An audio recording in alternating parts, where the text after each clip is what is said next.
My name is Sara Strickland. I am in the Department of Chemistry and Biochemistry. I am a bioanalytical chemist, and my research involves the development of nanoprotein hybrid nanoparticles that are used for diagnostic bioimaging and targeted therapeutics. So my initial interest was much more in the characterization, but I was incredibly lucky in that I was developing these nanoparticles and I was having a lot of success with that, and I was actually able to go right into the application. So a lot of therapeutic agents typically are not, they don't have an affinity for a specific kind of cell.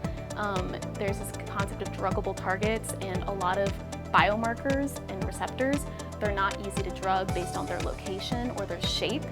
So what's easier for us is if we can develop the shape and the size and then the sort of the charge, the surface charge, the affinity of the nanomaterial, and then we give it that affinity of the protein.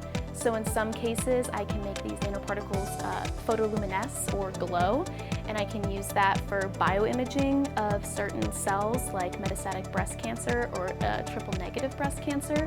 In other cases, I've developed nanoparticles that selectively target acute myeloid leukemia cells, and I can add therapeutic agents with those nanoparticles to then bring a cytotoxic load to that malignant cell, increasing cancer cell death, but not targeting non-cancer cells. I don't think it would have been possible if I didn't really come to love what I did. Even though I haven't always been like, I want to be a cancer researcher, I ended up falling in love with it, and I love working hard on a project and seeing it through and see it come to fruition. It's very rewarding, and so I would say I had spent a lot of hours in the lab and a lot of fruitful hours. Like, you have to work smarter, not harder. I had in total probably a little over 2 years of just RA-ship or being supported by this research.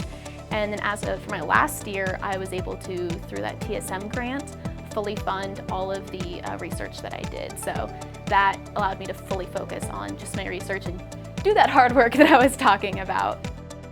I know plenty of other people who got their PhDs specifically in chemistry from Texas Tech, and they have fantastic careers. And they've gone on to do great things and support themselves. And then, with the introduction of a few other grad students like Vishal and McKenna, Robert, I've just made all these friends, and so I have this community here, and I have a career that I love, and I met my husband here, so Texas Tech has a place in my heart.